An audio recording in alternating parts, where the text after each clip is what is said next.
भजन और सत्संग की चर्चा ये हमारे जीवन को असत से हटा करके सत से जोड़ने का प्रयास करते हैं, अधर्म से हटा करके धर्म से जोड़ने का प्रयास करते।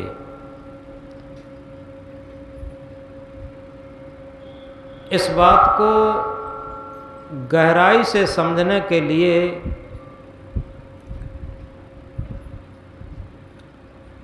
संत सम्राट सदगुरु कबीर साहब जागृत करते हैं, कबीर ये जग कुछ नहीं, खिन खारा खिन मीठ, कल जो बैठे मंड पे आज मसाने दीठ।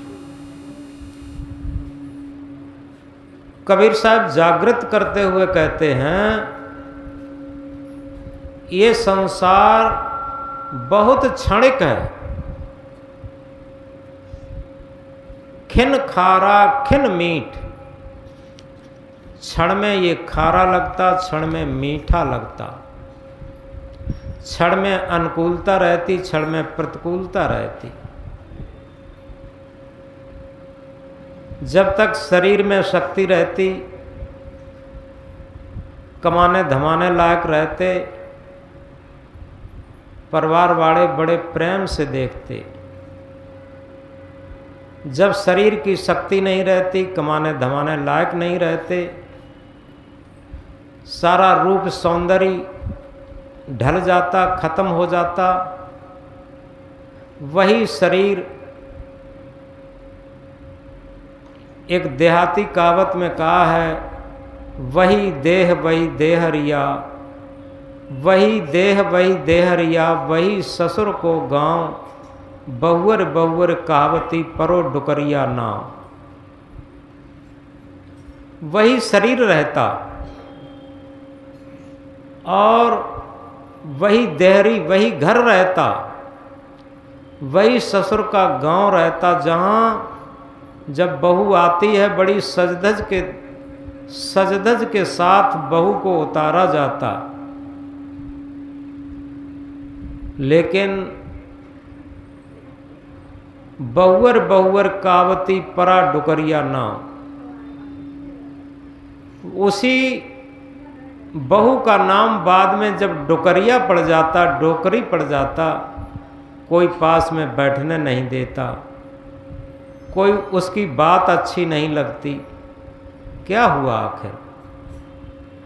ये संसार की निस्सारता सदगुरु कबीर साहब दर्शाते हैं, लेकिन वो निस्सारता हमारे मन पर कहाँ टिकती, क्योंकि मन बहुत व्यामोहित रहता। वो क्षणिक मान सम्मान में फूल के कुप्पा हो जाता। एक बनारस की सच्ची घटना है। 2-3 संत जा रहे थे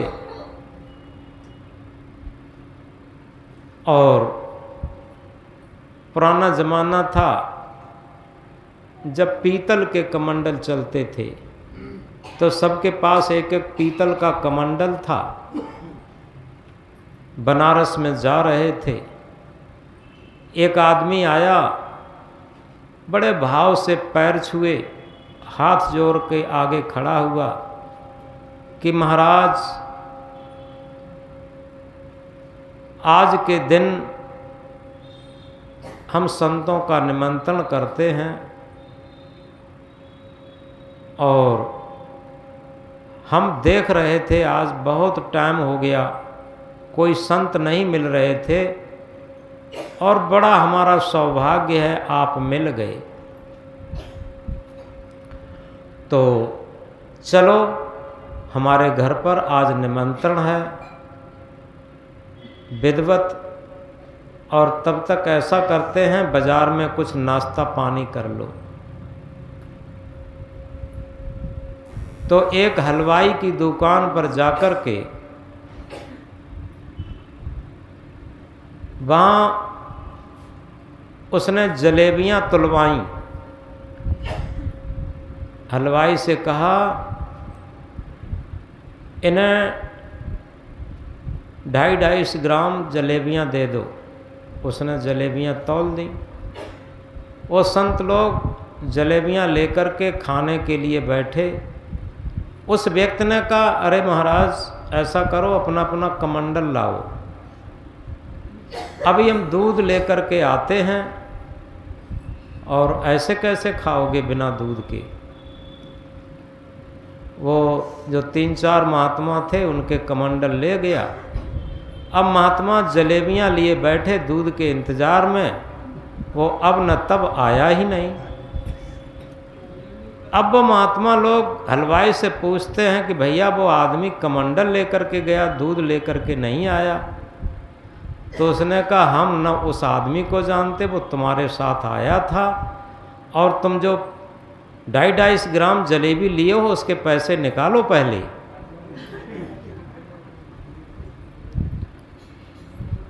तो क्या होता है, अब महात्मा पश्चाताप करते कि हम थोड़े से मान सम्मान में अपरिचित जगह फंस गए, और लालच में कमंडल भी पीतल के ले गए। उस टाइम कमंडल की काफ़ी कीमत थी। तो कहते हैं पाप का बाप क्या लोभ, लोभ है जन्म गमाइया, पापे खाया पुण्य। तो सबसे बड़ी चीज़ ये है, एक बात का लोभ नहीं होता, शब्द का गड़बड़ी है। हाँ,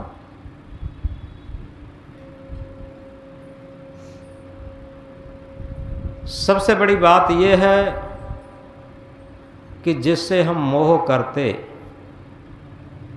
अभी एक माता ने भजन बड़ा सुंदर गाया था, ये संसार भूल भुलैया है, इसमें मोह मत करो। तो वास्तव में क्या हम जागृत हो पाते? इस भूल भुलैया संसार में इतना मोह ग्रसित हो जाते, जिससे हम मिलना चाहते हैं, रोज मिलना चाहते, हर क्षण मिलना चाहते, जिसे देखना चाहते हैं हर क्षण देखना चाहते, जो हमारी जिह्वा की रसासक्ति है, और हमारी जिह्वा की आसक्ति वश अगर कोई चीज़ मिल जाए तो लगता है पेट क्या पूरा टैंक बना लें।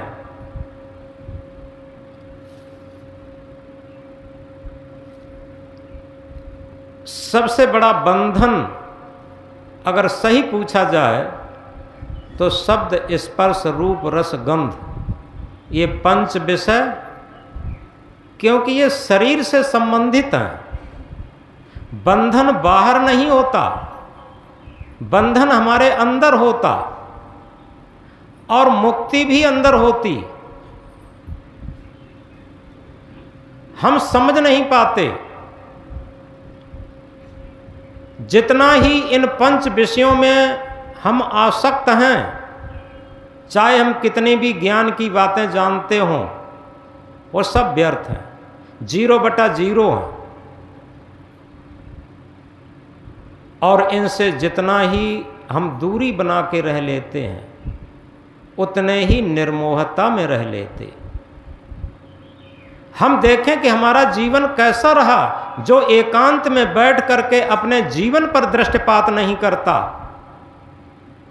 अपने जीवन पर किए कृत्यों पर पश्चाताप नहीं करता, निश्चित है वो ज्ञान की 0/0 बात नहीं जानता। समाज से केवल प्रतिष्ठा के बल पर अपने को बड़ा सिद्ध करने की कोशिश करता, और वही होता समाज उसके साथ धोखा खाता, और स्वयं तो सबसे बड़ा धोखा खाता। तो इसलिए हम जागृत हों, और अगर सही तरीके से पूछा जाए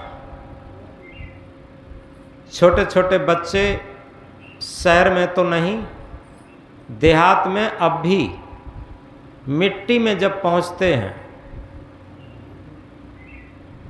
तो मिट्टी का घर घर खेलते हैं। मिट्टी से छोटे छोटे घर बना लेते हैं और घर घर बनाने के बाद फिर किसी पेड़ के पत्ते तोड़ के लाते हैं और कहीं गीली गीली मिट्टी या बालू लेकर के लड्डू बनाते हैं और फिर घर घर में क्या करते हैं, पंगत लगाते हैं और वही पत्ते की पूड़ियाँ और मिट्टी के लड्डू, पूड़ी साहब लड्डू साहब, पूड़ी साहब लड्डू साहब खूब करते हैं आपस में। थोड़ी देर बाद ये करते करते और घर बिगाड़ करके और सब भागते। बच्चे जाते हैं अपनी अपनी माँ से कहते हैं कि मम्मी हमें भोजन दो, हमें भूख लगी है।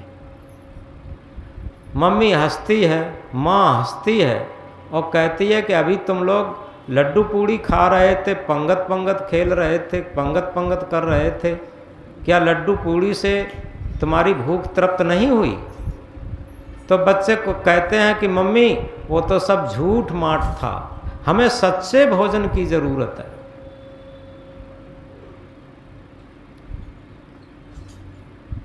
वो सब झूठ माठ था, हमें सच्चे भोजन की ज़रूरत है। और जब उनकी माँ सच्चा भोजन देती तब बच्चे को तृप्त मिलती भूख से। ऐसे ही ये संसार एक भूल भुलैया, दिग्भ्रमित हो जाता। छोटा बच्चा देखा होगा, वो जब अपने को अपना नहीं जानता तब सबको अपना मानता और सब पर जाता हंसता खेलता। धीरे धीरे जब पहचानने लगता तो केवल अपनी मम्मी को ज़्यादा पहचानता। और इसी तरीके से पूरे जीवन का खेल रहता। जहाँ उसे मान सम्मान मिलता, अपने मन की अनुकूलता मिलती, वहाँ वो मोह बढ़ाता। जीवन भर उसी झूठे खेल में फंसा रहता। ये सब झूठा खेल अगर किसी को जच गया तो जैसे वो बच्चा अपनी मम्मी के पास, माँ के पास जाकर के कहता, माँ हमें सच्चा भोजन दो। माँ कहती है कि अभी तो तुम खूब लड्डू पूड़ी खा रहे थे, उससे तृप्त नहीं हुए। तो बच्चे कहते हैं माँ सब वो झूठ माठ था। ऐसे ही कितने कितने महापुरुष, कितने कितने भक्त पुरुष जिनके घर पर सब कुछ था, अब जब उन्हें झूठ माठ ये लगा तब सद्गुरु, संत सद्गुरु रूपी माँ के पास पहुँचे और कहा कि हमें सच्चा आध्यात्मिक भोजन दो। तो संत सद्गुरु कहते हैं अभी तो तुम खूब संसार में भोग भोगे छक्के, क्या तृप्त नहीं हुए? तब वो साधक उस बच्चे की तरीके से कहता है कि हे सद्गुरु, वो सब झूठ माठ था, उसमें तृप्ति कहाँ है? उसमें तो और की हविस बढ़ती जाती है, और की अग्नि धधक रही है। तो इसलिए ये सत चर्चा, ये भजन और शब्द, ये हमको जागृत करने के लिए हैं। अगर हम रोज़ रिपीट कर दें और उस पर थोड़ा अमल ना करें, उसके अनुसार अपना जीवन बनाना शुरू ना करें, अपने मन में कुछ परिवर्तन शुरू ना करें, तो निश्चित है हमारे जीवन का रिजल्ट 0/0 होगा। ये निश्चित है। इस बात को बहुत गहराई से समझा जाए। जिस तरीके से भौतिक शिक्षा ग्रहण करने के लिए आज इस पर विचार भी लिखा है, जो विद्यार्थी अच्छी तरीके से मेहनत करते हैं, वो सांसारिकता में न भटक करके उनका लक्ष्य रहता है पढ़ने के लिए, तो निश्चित है वो आज भी उनके पढ़ने का जो रिजल्ट है बहुत अच्छा आता। ऐसे ही आध्यात्मिक शिक्षा की बात है। जैसे भौतिक शिक्षार्थी, एक विद्यार्थी केवल एडमिशन ले ले और मेहनत न करे तो आखिर रिजल्ट क्या होगा। उसी तरीके से हम आध्यात्मिक शिक्षा के लिए हम बेस ड्रेस तो पहन लें, हम एडमिशन तो ले लें, लेकिन उसमें मेहनत न करें, भजन न करें, साधना न करें, अपने मन को संसार से निर्मोहता की तरफ न लाएं, अपने मन को निर्मल बनाने का काम न करें, तो निश्चित है आखिर रिजल्ट क्या होगा, 0/0 ही तो होगा। इसलिए हम किसी भी क्षेत्र में हैं, खेती करते हैं, व्यापार करते हैं, भौतिक शिक्षा ग्रहण करते हैं, आध्यात्मिक शिक्षा ग्रहण करते हैं, साधना क्षेत्र में है, कहाँ है, किस क्षेत्र में है। बॉर्डर पर जो BSF के जवान हैं, बॉर्डर फोर्स पुलिस, वहाँ देखो कितनी चौकसी रखनी पड़ती उनको, कहीं दुश्मन न आ जाए। इसी तरीके से जो बॉर्डर पर रहने वाले सिपाही हैं, उन्हें बहुत सावधान, बहुत सतर्क रहना पड़ता। ऐसे ही एक भक्त, एक साधक अगर सतर्क रहता है और विचार करता है कि जो हमारे पुराने संस्कार हैं वही तो नहीं हम दोहराए चले जा रहे हैं, पुराने संस्कारों की तरफ तो नहीं हमारा मन भटक रहा है।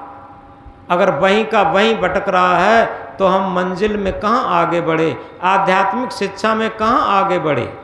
बहुत भजन, बहुत प्रवचन, ये रट लेना, ये उधारी का सौदा है। हमारे अंदर से वो सद्गुरु का ज्ञान प्रस्फुटित हो जाए, सबसे बड़ी बात ये है। क्योंकि संत और सद्गुरु जो स्वयं तप करके, स्वयं साधना में रत रह करके और अपने मन का निरसन करके और उस सत्य स्थिति, आत्म स्थिति की स्थिति को प्राप्त करने के बाद जो अपनी अनुभूतियां बटोरते हैं, उन अनुभूतियों का प्रसाद अपने शिष्य और अपने भक्तों को देते हैं। और उसी के अनुसार अगर शिष्य और भक्त उसका अनुशीलन करते हैं, उनको अपने जीवन में उतारने का प्रयास करते हैं, अपने जीवन में धारण करने का प्रयास करते हैं, तो निश्चित है उन्हें सफलता मिलती है। लेकिन होता ये है, आज तर्क बुद्धि इतनी बढ़ गई है कि व्यर्थ में तर्क करते।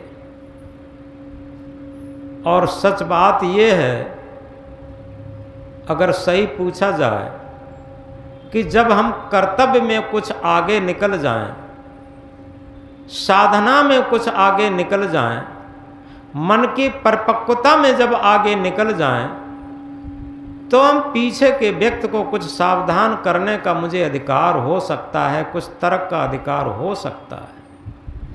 इसे एक उदाहरण से समझेंगे।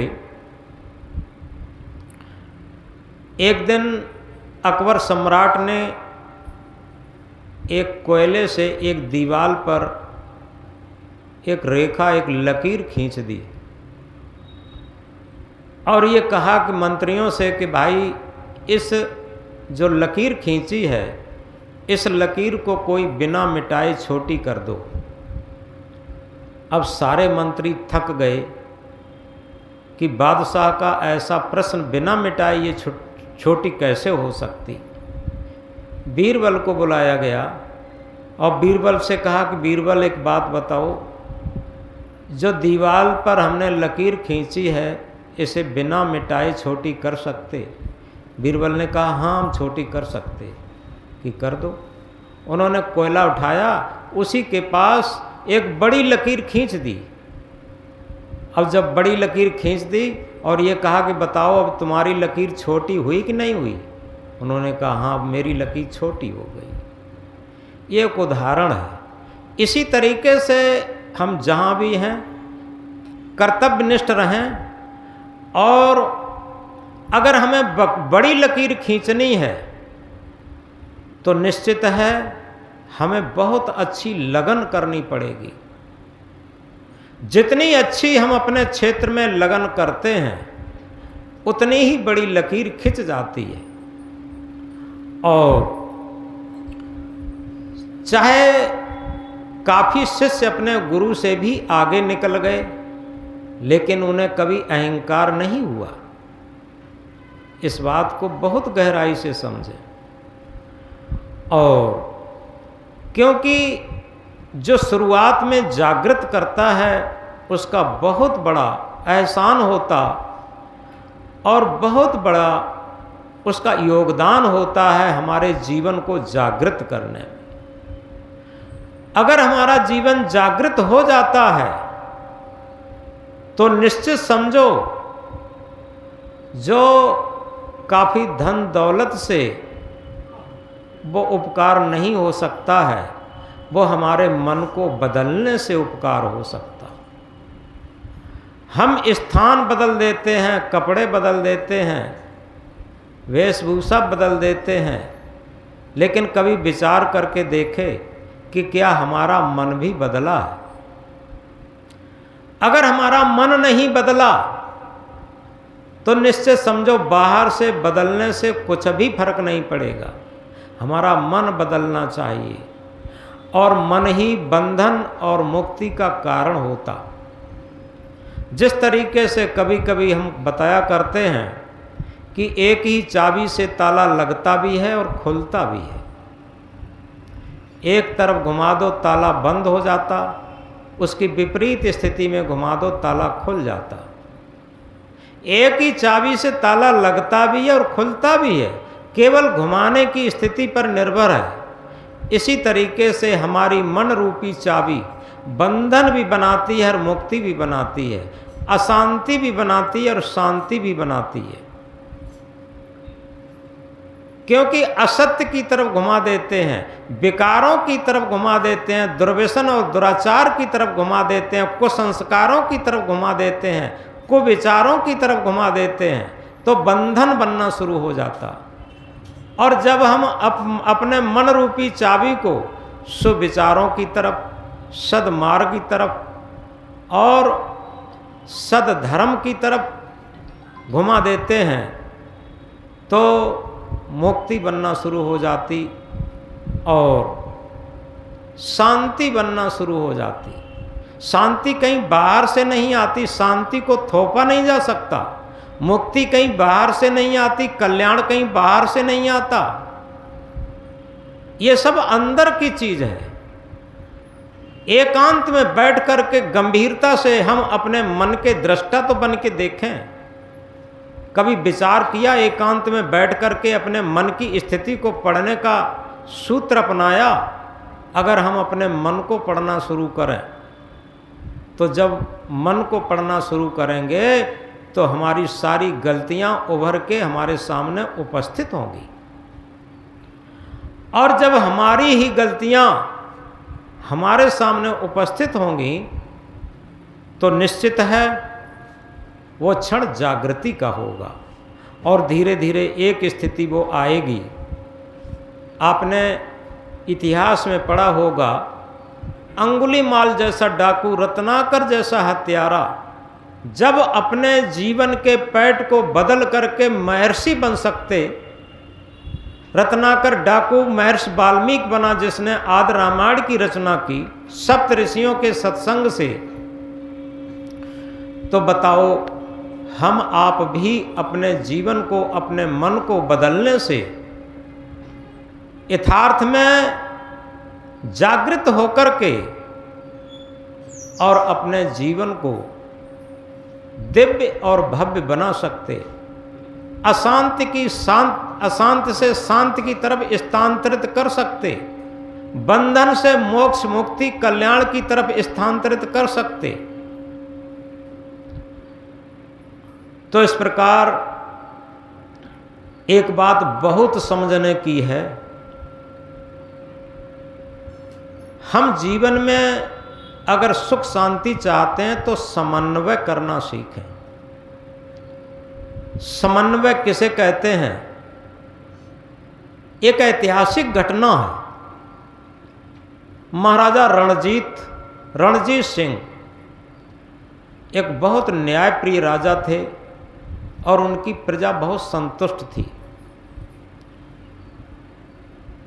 हिंदू भी संतुष्ट थे और मुस्लिम भी संतुष्ट थे। तो बहुत न्यायप्रिय थे। एक बार ऐसा हुआ कि ये मोहम्मडन का जो ताजिया निकलता है, ये ताजिया निकल रहा था और बड़े जोश खरोश के साथ निकल रहा था। एक जगह एक बरगद का पेड़, उसकी एक डाली ताजिए से टकराने वाली थी। तो उन लोगों ने सोचा इस डाली को अगर काट दिया जाए तो हमारा ताजिया आराम से निकल सकता है।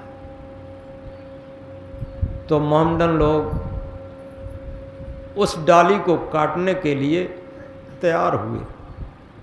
उधर हिंदुओं ने देखा तो वो लोग रोकने के लिए तैयार हुए कि ये डाली किसी कीमत पर कट नहीं सकती। अब बड़ा युद्ध होने को रहा, कोई कम नहीं पड़ रहा था। ये बात महाराजा रणजीत सिंह के पास पहुंची। रणजीत सिंह तुरंत वहां उपस्थित हुए। उन्होंने तुरंत आज्ञा दी कि जितने भी हिंदू हैं 100 कदम पीछे चले जाएं, जितने भी मोहम्मडन हैं 100 कदम पीछे चले जाएं। दोनों लोग 100 कदम पीछे चले गए।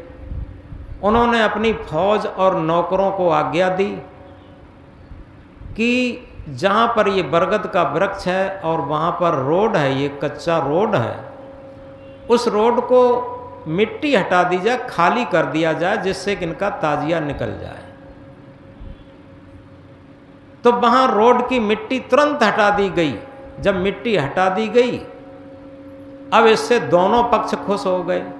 हिंदू भी खुश हो गए क्योंकि उस बरगद की डाली काटनी नहीं पड़ी, और मुस्लिम भी इसलिए खुश हो गए, उनका जो ताजिया निकल रहा था उसमें निकालने में कोई अड़चन नहीं हुई, सारा झगड़ा खत्म हो गया।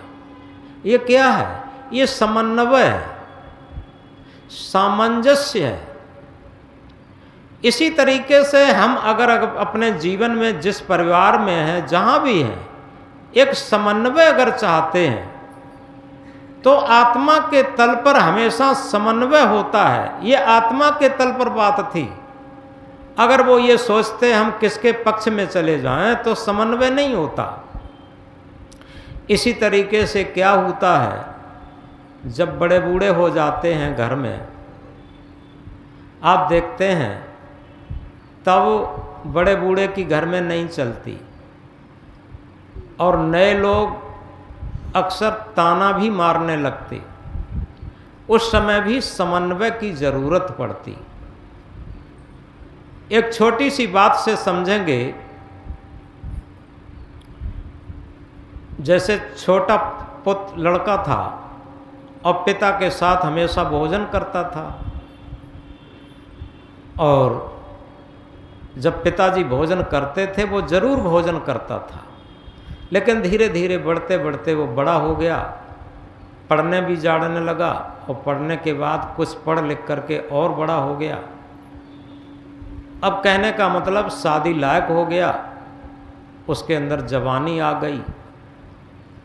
अब पहले वो अपनी तरफ से पिता के साथ जाता था भोजन करने के लिए, अब पिता बुलाते हैं तब जाता, और वो भी बड़ी मुश्किल से जाता। एक दिन ऐसा हुआ, लड़के ने मना कर दिया कि पिताजी आप खाओ, हम आपके साथ भोजन नहीं करेंगे, हम तो अपना अलग करेंगे। अब यहाँ पर एक दीवार खड़ी होने लगी। यहाँ भी सामंजस्य की जरूरत है। पिता ने सामंजस्य बिठाया। पिता ने कहा ठीक है बेटा, कोई बात नहीं, बचपन से लेकर आज तक तुम हमारे साथ भोजन करते रहे, लेकिन आज से अब आगे हम तुम्हारे साथ भोजन करेंगे। क्या कहा कि बचपन से आज तक तुम हमारे साथ भोजन करते रहे, लेकिन आज से अब आगे हम तुम्हारे साथ भोजन करेंगे। लड़का मुस्कराया और पिताजी के पास साथ बैठ गया भोजन करने के लिए। यानी तत्काल का सामंजस्य समन्वय हो गया। इसी तरीके से अगर आत्मा के तल पर हैं तो हम एक दूसरे की आत्मीयता से बात समझ सकते हैं, इस समय क्या होना चाहिए क्या नहीं होना चाहिए। और इसी के साथ आध्यात्म क्षेत्र में आ जाइए, जहां पर संत गुरु तो हमेशा जागृत करते ही हैं, लेकिन हम नज़रअंदाज बात करके क्या करते हैं उस लड़के के साथ। जैसे उस लड़के ने कहा कि हम भोजन नहीं करेंगे, ऐसे ही ये हमारा मन बचपन में तो आत्मीयता से जुड़ा रहता, जैसे जैसे ईगो बढ़ता है, अहंकार बढ़ता है, ये मन आत्मा रूपी गुरु से अलग हटने लगता। फिर आत्मा की बात की अवहेलना करके और ये अपने मन की गुलामी में ज़्यादा जीवन चला जाता। क्या होता है, आत्मा की तरफ से एक सामंजस्य होता है और उसी सामंजस्य को सद्गुरु ने आत्म बल कहा। जब हमारा आत्म बल कमजोर हो जाता तो निश्चित है मन का बल जबरदस्त हो जाता और फिर मन की गुलामी शुरू हो जाती। आत्मा मन को समर्पण दे देती पूरे जीवन में, सामंजस्य नहीं बिठ पाता। सामंजस्य उसका नाम है जब हमारे जीवन में आत्मा जागृत हो जाती। और जब आत्मा जागृत हो जाती, आप इस बात को गहराई से समझ लें, जब हमारा मन हमारे जीवन पर हावी होगा तो हमारा आत्मबल कमजोर होगा, और जब हमारे अंदर आत्मबल बढ़ जाता, जबरदस्त हो जाता, उस टाइम हमारा मन का बल धीरे धीरे कम होने लगता। तो इसलिए हमें अपने अंदर आत्मबल बढ़ाना चाहिए। जितना आत्मबल बढ़ता जाएगा उतना ही हमारे जीवन में समन्वय शुरू हो जाएगा। दुनिया में किसी की ताकत नहीं है इस मन को बदल ले, लेकिन किसकी ताकत है? एक ही ताकत है, भौतिक क्षेत्र में या तो प्रतिकूलता आ जाए। ये बातें सब प्रैक्टिकली हैं। जहां आपका मोह है, ममता है, आसक्ति है, जिसके देखे बिना, जिसके मिले बिना, जिससे बात करे बिना चैन नहीं पड़ता, वहां से प्रतिकूलता आ जाए, देखो मन कितनी जल्दी वहां से निर्मोहता की तरफ आ जाता। एक बात ये है। दूसरी बात क्या है? हमारी आत्म जागृति आ जाए। जब हमारी आत्म जागृति आ जाती है तो सारी चीजें हमें बहुत छोटी दिखने लगती। जिस तरीके से कभी देखा होगा आपने, बहुत ऊंची मंजिल पर चढ़ करके किसी को अवसर मिला हो किसी बहुत ऊंचे पहाड़ पर चढ़ने का, जब पहाड़ पर चढ़ जाते हैं तो नीचे की चीज़ें बहुत छोटी छोटी दिखती हैं। हमने उत्तराखंड पहाड़ों पर पैदल भ्रमण किया है, नीचे बसें हैं, बहुत छोटे छोटे खिलौना से दिखाई देते, आदमी हैं बहुत छोटे छोटे गुड्डा गुड़िया से दिखाई देते, बहुत छोटे दिखाई देते। ऐसे ही जब हमारा आत्म बल बढ़ जाता और हम आत्मा की ऊंचाई पर चढ़ना शुरू कर देते तो निश्चित है ये मन की गुलामी, इंद्रियों की गुलामी बहुत छोटी दिखने लगती। ये बात बिल्कुल प्रैक्टिकली है। और जब तक उस आत्म बल की, आत्म विश्वास की, आत्म ज्ञान की ऊंचाई पर चढ़ कर के नहीं गए, तब तक ये मन की गुलामी ही बहुत ऊंची दिखाई देती। जैसे ये बच्चे होते हैं, खिलौनों से कितना प्यार करते, और जब बड़े हो जाते उनके लिए खिलौना नाम की कोई चीज़ नहीं रहती। तो इसी प्रकार कबीर साहब इसे अपने एक महामंत्र में उद्घृत करते हुए कहते हैं, ऊंची घाटी राम की तहां चढ़ रहे कबीर। सबसे बड़ी चीज है जो आत्मा राम है, घट घट रमैया राम है, वो बहुत ऊंची घाटी है। और वहां कबीर कहते हैं जितेंद्रीय पुरुष मन इंद्रियों पर विजय करने वाला ही कबीरत्व की स्थिति में आता है। और कबीर, ऐसे कबीरत्व मन इंद्रियों पर विजय करने वाले ही लोग उसी ऊंची घाटी पर चढ़ते, चढ़ाई कर पाते हैं। तो इसलिए हम अपने जीवन में एक बात याद रखें कि हम अगर जीवन की उन्नत करना चाहते हैं, धन की उन्नत कर सकते, पंच विषय भोगों की उन्नत कर सकते, कपड़ा लेता मकान महल की उन्नत कर सकते, खूब जिभ्या की लंपटता की उन्नत कर सकते, लेकिन क्या हमने विचार कभी किया कि हम जीवन की भी उन्नत करें? जब हम जीवन की उन्नत करना चाहेंगे तो निश्चित है कि मन इंद्रियों की ये सारी गुलामी बहुत छोटी हो जाएगी और जो घट-घट रमैया राम है उसकी ऊंचाई पर चढ़ना शुरू हो जाएगा। तो इसलिए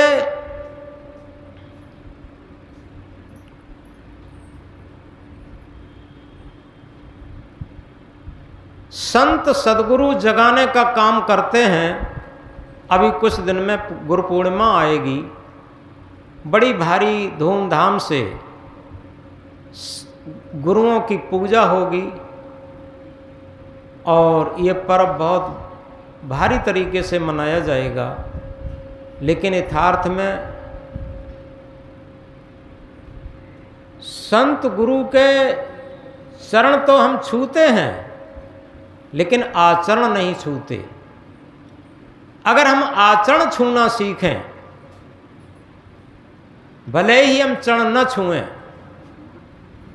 जब हम आचरण छूना सीख जाएंगे तो निश्चित है जो संत गुरु का आदर्श है वो हमारे अंदर प्रस्फुटित होने लगेगा। हमारे अंदर वही जागृति आने लगेगी जब हम आचरण छूना सीखेंगे। जैसे राम को लोग मानते हैं, लेकिन कभी विचार करके देखा कि राम चाहते तो जब उनका वनवास हुआ था तो वो राजगद्दी पर बैठ सकते थे, वनवास के लिए नहीं जाते। पूरी अयोध्या उनके साथ थी और सारा मंत्रिमंडल उनके साथ था, सब भाई उनके साथ थे, भरत भी नहीं खिलाफ थे। हालांकि भरत बाद में आए और लक्ष्मण ने कहा भी था कि भैया राम तुम गद्दी संभालो, वन को कतई मत जाओ और जो भी विरोध करेगा उससे हम निपट लेंगे। लेकिन राम ने गद्दी को धन नहीं माना, उन्होंने जन को धन माना। और जब जन को धन माना तो निश्चित है आप पूरी रामायण पढ़ जाइए, चारों भाइयों में कभी भी लड़ाई नहीं हुई, फूट नहीं हुई। आखिर क्या था? ये एक समन्वय था। जिस समन्वय पर हम बात करते हैं, और वही देखो महाभारत में पल पल पर झगड़ा हुआ, क्योंकि वो जन को धन नहीं मानते थे, वो धन को धन मानते थे। इसी तरीके से जिन परिवारों में जहाँ भी झगड़ा है, लड़ाई है, वो इसीलिए है कि वो जन को धन नहीं मानते। एक ही बात माने हम, माता पिता हैं, पुत्र बहू हैं, सास ससुर हैं, लड़का लड़की हैं, जो भी हैं परिवार में, वो सब जन ही धन है।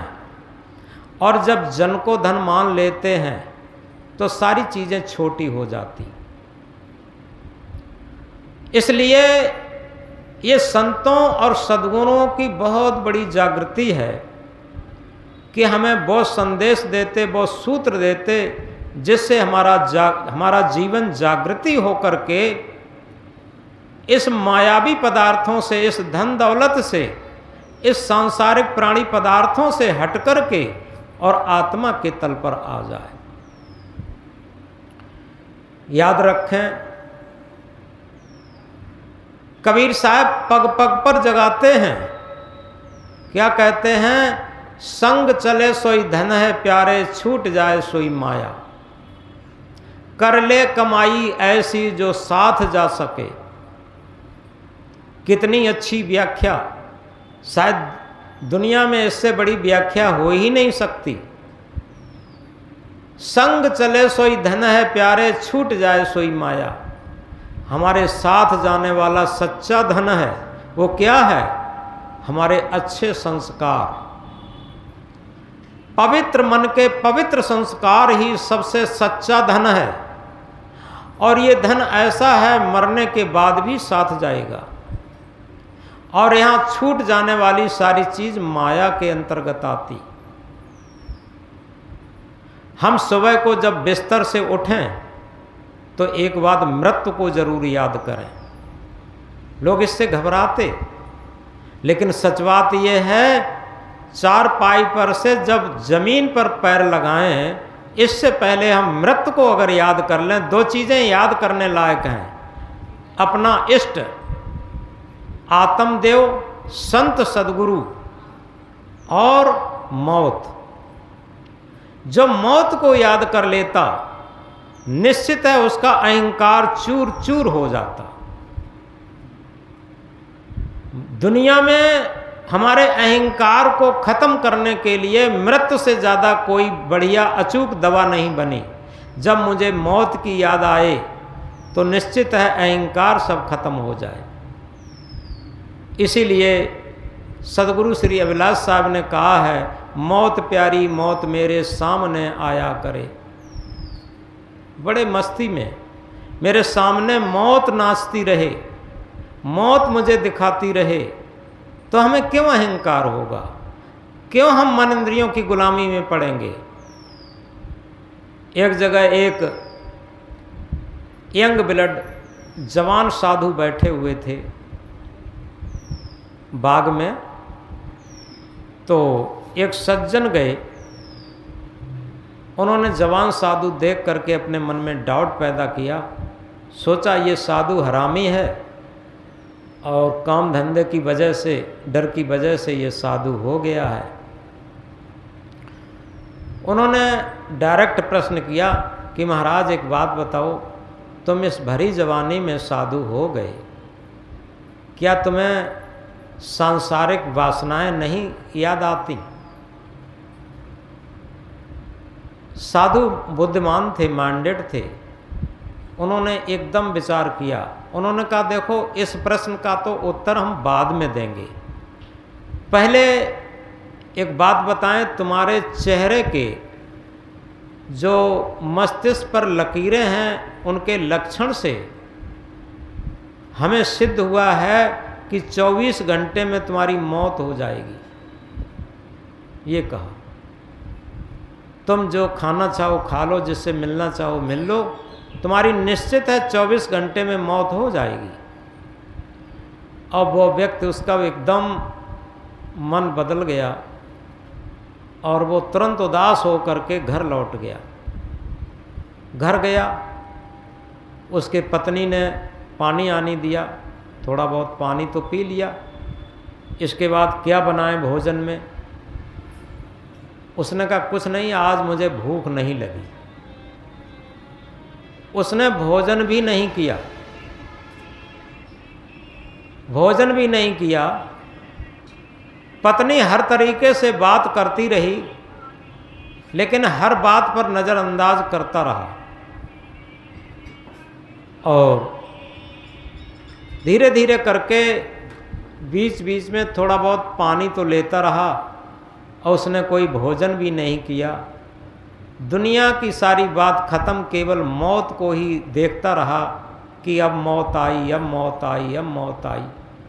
पूरा 24 घंटा जब हो गया, 24 घंटे क्रॉस होने के बाद अब उसके अंदर कुछ हिम्मत बढ़ी। उसने सोचा हमें लगता है कि अब मौत नहीं आएगी, महात्मा की बताई हुई बात झूठी पड़ गई क्या। जब मौत नहीं आई 24 घंटे के बाद, उसके अंदर थोड़ी शक्ति बढ़ी और तब भी खाया पिया कुछ नहीं। वो वहीं पहुंचा महात्मा के पास, फिर पहुंचा और ये कहा महाराज हमें लगता है आपकी बात झूठी पड़ गई। कि कैसा?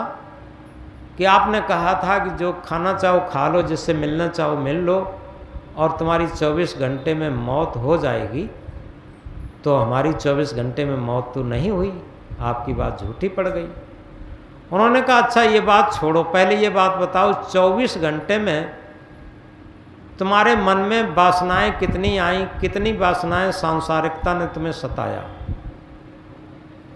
वो व्यक्ति कहता है कि महाराज वासनाएं तो बहुत बड़ी दूर की बात रही, मैं निरंतर मौत को देखता रहा, सारी संसारिकता को, संसार को भूल गया। तो महात्मा जी ने कहा बस एक बात समझो, तुम्हें तो हमने 24 घंटे का निर्देशन दिया था, हमें तो एक श्वास, एक क्षण की और एक श्वास की पता नहीं है किस क्षण मौत आ जाए। जो श्वास हमारी अंदर जा रही है बाहर लौट कर आए कि ना आए, यह भी हमें भरोसा नहीं। तो बताओ हम निरंतर मौत का ही ध्यान रखते हैं। जब हम मौत का ध्यान रखते हैं तो सांसारिकता हमें कैसे याद आएगी? तो वो सज्जन महात्मा के चरणों में झुक कर के प्रणाम किया कि महाराज आपने हमें भी जागृत कर दिया। और मंत्र दीक्षा ले करके अपना वो निरंतर भजन करने लगा और मौत को देखने लगा।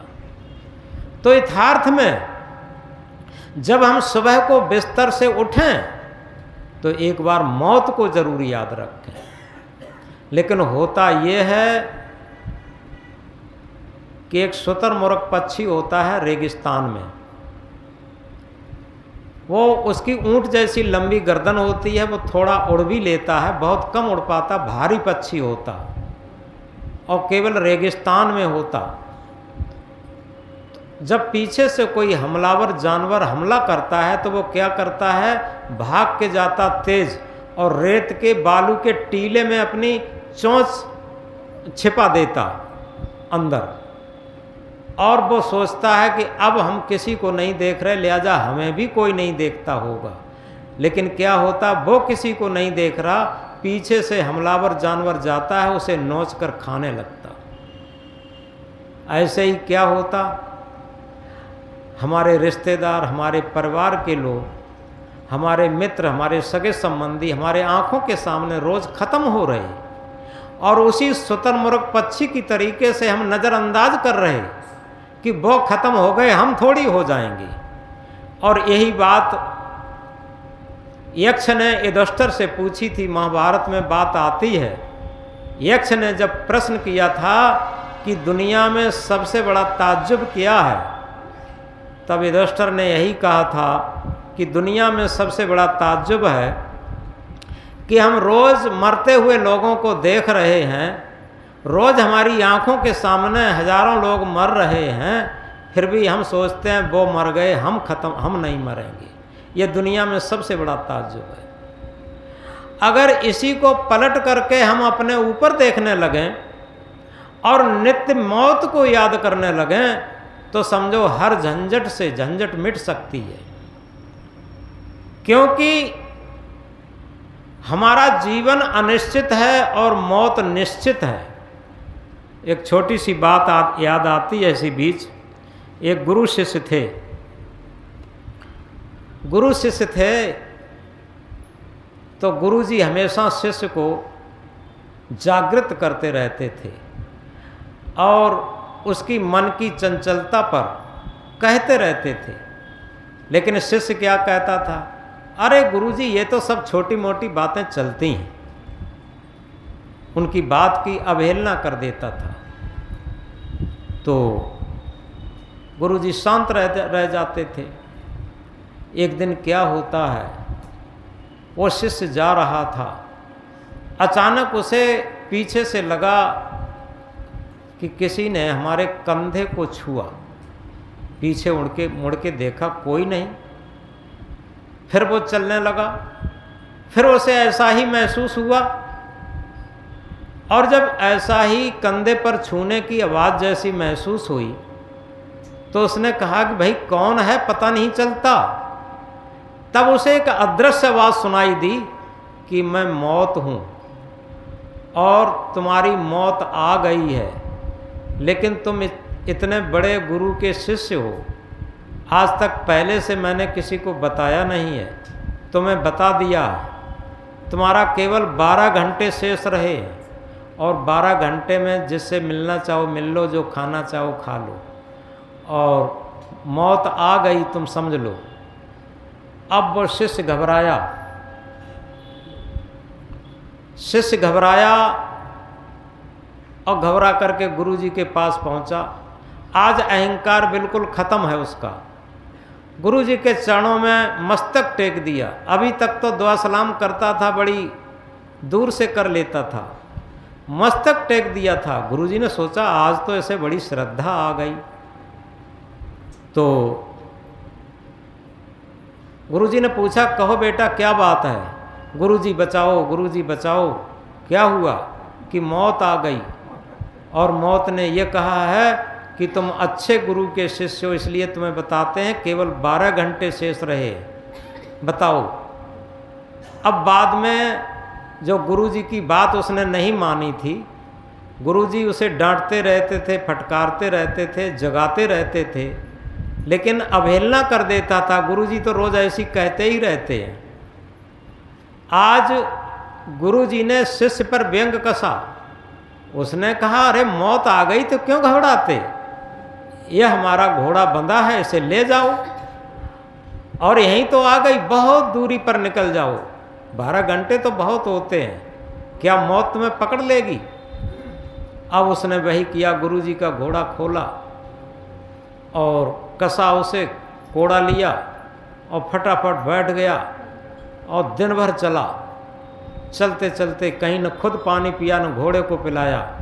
चलते चलते ढलती शाम हो गई। एक बहुत दूर बीहड़ स्थान पर पहुंचा, जहां एक सुंदर बगीचा था, एक छोटा सा गांव था उसके किनारे। तो उसने सोचा अब इतनी दूर मौत नहीं आ पाएगी, और उसी बगीचे में गया। एक पेड़ के नीचे घोड़े को बांधा और घोड़े की पीठ थपथपा रहा था। घोड़े की पीठ थपथपाई और ये कहा कि घोड़ा तुम बहुत तेज निकले, हमें बहुत दूर ले आए, और अपनी भी पीठ थपथपा रहा था कि हम भी बड़े योग्य निकले। आज दिन भर हमने न भोजन किया न पानी पिया और इतनी दूर निकल आए, अब तो निश्चित है हम बच जाएंगे। ये विचार ही कर रहा था मन मन में। तब तक वही फिर उसकी कंधे पर जैसी आवाज़ लगी छूने की, वो चौंक गया। उसने कहा, कौन?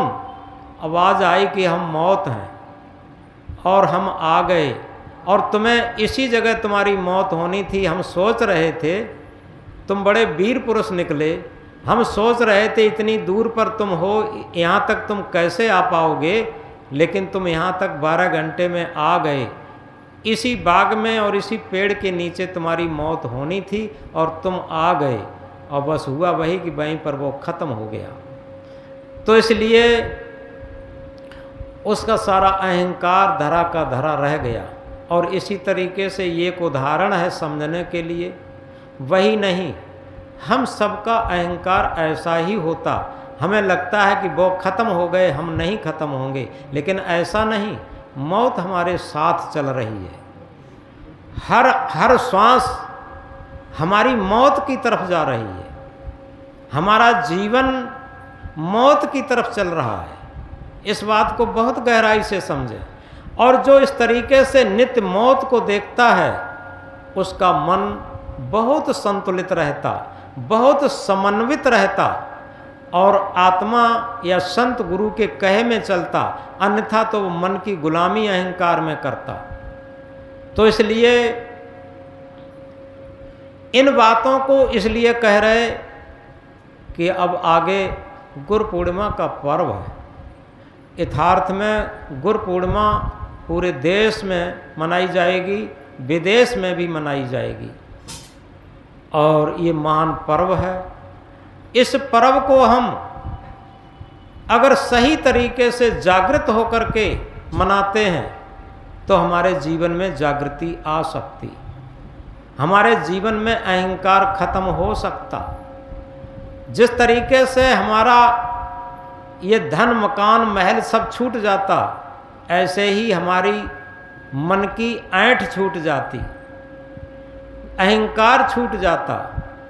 जब तक हम अपने मन में अहंकार रखते हैं तब तक समझो मन का ये मन की गुलामी है, क्योंकि मन की गुलामी में ही अहंकार होता। और जब आत्मा के तल पर जीवन होगा तो मन का अहंकार नहीं चलेगा। तो इस प्रकार आज का सत्संग यहीं पर विराम लेगा। आज बड़ी सुंदर बात कि हम अपने जीवन में जिस क्षेत्र में हैं उसमें जितनी कड़ी मेहनत करेंगे उतनी ही हमें सफलता मिलेगी। हम विचार करें भक्ति क्षेत्र में, धर्म के क्षेत्र में, साधना के क्षेत्र में, भजन के क्षेत्र में, क्या हम अच्छी मेहनत कर रहे?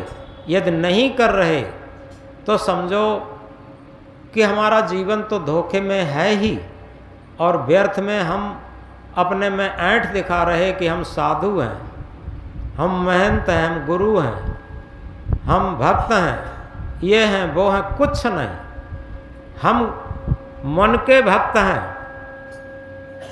हम संत सदगुरु के भक्त नहीं, मन के इंद्रियों के भक्त हैं। अगर हम मन इंद्रियों के भक्त जीवन भर बने रहे तो क्या लाभ हुआ? तो इसलिए इन चीज़ों को समझते हुए केवल एक ही बात समझें जो बड़ी जागृति की है। करे गलती और न जाने उसे शैतान कहते हैं। छोटे बच्चे शैतान होते हैं, गलती करते रहते और नहीं जानते। करे गलती और न जाने उसे शैतान कहते हैं। करे गलती और न माने उसी को हैवान कहते हैं। करे गलती और न माने उसी को हैवान कहते हैं। और करे गलती और मान ले उसी को इंसान कहते हैं। करे गलती और मान ले उसी को इंसान कहते हैं। और कभी गलती ना करे उसी को भगवान कहते हैं। करे गलती, कभी गलती ना करे उसी को भगवान कहते हैं। और इसीलिए कहा सदगुरु तेरे ज्ञान ने इंसान बना दिया, सदगुरु तेरे ज्ञान ने इंसान बना दिया, इंसान बना दिया, जीना सिखा दिया, जीना सिखा दिया। सदगुरु तेरे ज्ञान ने मरना सिखा दिया, सदगुरु तेरे ज्ञान ने मरना सिखा दिया। यथार्थ में जिसे जीना आ जाएगा उसी को मरना आ पाएगा, और जिसने जीना नहीं जाना वो मरना नहीं जान पाएगा। इसलिए धर्म का क्षेत्र, भक्ति का क्षेत्र, ये मरने की एक ट्रेनिंग है। यथार्थ में किसे मरने की? मन को मरने की। जिसने, और इसीलिए सदगुरु कबीर देव ने कहा मरना मरना सब कहें, मरना लखे न कोई, एक बार ऐसा मरे फिर ना मरना हो। कहाँ मरना हो पाता। मरने से पहले मर लिया, उसका मरना फिर कहाँ। मरने से पहले ही हम अपने को मरना मान लें, हमारा मन मर जाए। और जितने महापुरुष हुए, देखो सिद्धार्थ जिनका नाम था, और जब एक मृतक को देखा था उन्होंने, डेड बॉडी को देखा था उन्होंने, तब सारथी से पूछा था कि ये किसे ले जा रहे। तो सारथी ने कहा ये डेड बॉडी है, मृतक शरीर है, इसके अंदर से सत्य सत्ता निकल गई है, इसे जाके जला देंगे या गाड़ देंगे या जल प्रवाह कर देंगे, ये मर गया। तो सिद्धार्थ ने क्या कहा था? सिद्धार्थ ने कहा था सारथी समझ लो आज ही मैं मर गया। और वहीं से उनकी आध्यात्मिक यात्रा शुरू हुई थी, ध्यान की यात्रा शुरू हुई थी, सत्य की यात्रा शुरू हुई थी।